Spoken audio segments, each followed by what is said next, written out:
Atensyon mga Filipino senior citizens, paano nga ba mag-register sa database ng NCSC para benepisyo at serbisyo makukuha? Pag-uusapan natin dito sa video.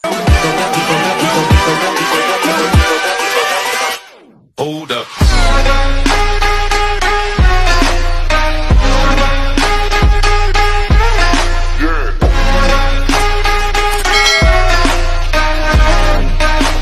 Hello mga ka-vlogs! Welcome dito sa aking YouTube channel. Magandang araw po sa lahat ng mga manonood.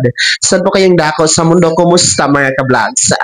Eto mga lolo at lola, paano nga ba kayo magrehistro at makasama sa database ng NCSC para benepisyo at serbisyo makukuha ng sigurado? Mamaya-maya pag-uusapan natin. Pero bago ang lahat, kung bago ka pa lang dito sa aking YouTube channel o di kaya hindi ka pa nakasubscribe, abay click nyo muna ang ating subscribe button na nasa baba. Huwag niyong kalimutan na pindutin ang notification bell. Ilagay niyo po sa all para naman updated ka sa lahat ng mga videos na aking i-upload. So eto na nga po mga senior citizens, isang katanungan po na pinaabot sa ating messenger sa ating official Facebook page mula po kay Ma'am Irene Aldays. No, Irene ba yan o Irine? No? Pasensya na kung anong tama pagbigkas yung pangalan. Tinatanong po ni Madam Irene kung paano daw mag-register sa database ng NCSC. Well, ang mga senior citizen kasi hinihikayat talaga na rehistro sa database ng NCSC dahil nga po may mga panibagong impormasyon na wala po doon sa OSCA, wala sa record ng DSWD ang meron sa NCSC. Dahil nga po sa NCSC o National Commission of Senior Citizens, mga ka-vlogs, ay bagong ahensya na binuo last 2018 sa ilalim po ng opisina ng Presidente ng Pilipinas. So, ang sinasabi po ng batas, lahat ng mga benepisyo, mga serbisyo, kailangang ilipat o pamamahalaan ng NCSC. Dahil si DSWD kasi ang humahawak ng mga benepisyo at serbisyo para sa ating mga nakakatanda. No? And katunayan nga yan, nasa NCSC na nga po ang dalawang cash benefit na pinamamahagi. Yung ating Expanded Centenarian Act cash benefit na 10,000 piso at yung ating Centenarian cash gift na 100,000 pesos for our 100 years old na mga lolo at lola. Well, yung social pension na 1,000 piso bawat buwan para sa mga indigent seniors, sa ngayon nasa DSWD pa yan. Pero ililipat talaga yan sa NCSC. So, kaya mahalaga po na magrehistro na sa database ng NCSC. Ma'am Irene, sa katanungan niyo po, para mag-register kayo, ay punta lamang po kayo sa Google sa inyong cellphone. I-type nyo po ang www.ncsc.gov.ph. Ayan po. And then, dadalhin po kayo niyan sa portal ng NCSC. Katulad ng nasa screen nyo po, ayan, i-click nyo lamang po yung register now.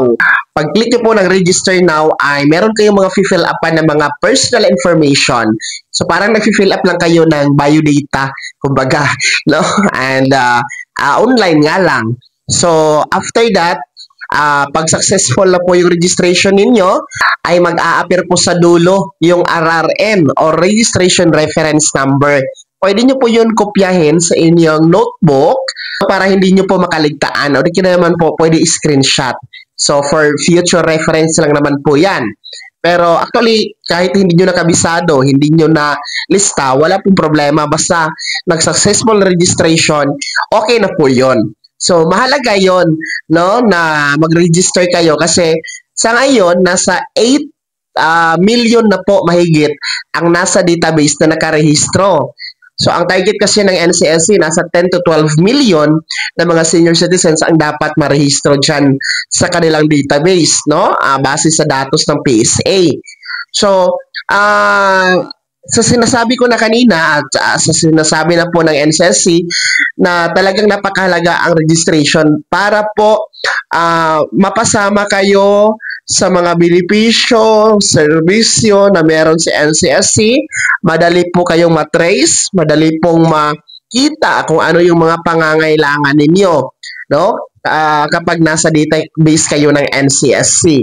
So ulitin ko, i-type nyo lamang po ang www.ncsc.gov.ph, then click the register now.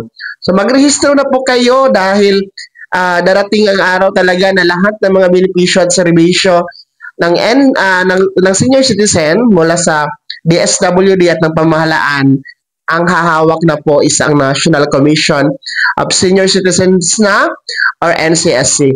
So sa mga mahihirapan mag-register online, pwede po kayo pumunta sa OSCA office na nasa LGU ninyo dahil sila po ay nag-a-assist sa inyo para po i-register kayo online.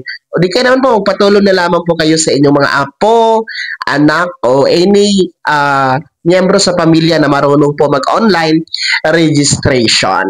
Kaya po maraming salamat Ma'am Irene Aldes sa pagpapaabot sa inyong katanungan at sana nasagot ko po ang inyong katanungan. Shout out po sa inyo dyan saan man po kayong naroroon. Mag-ingat po kayo. Kaya naman mga Filipino senior citizens, ano po yung komento at reaction sa balitang ito? Sino sa inyo dito ang hindi pa rin nakarehistro sa database ng NCSC? Ibahagi niyo po sa comment section na nasa baba.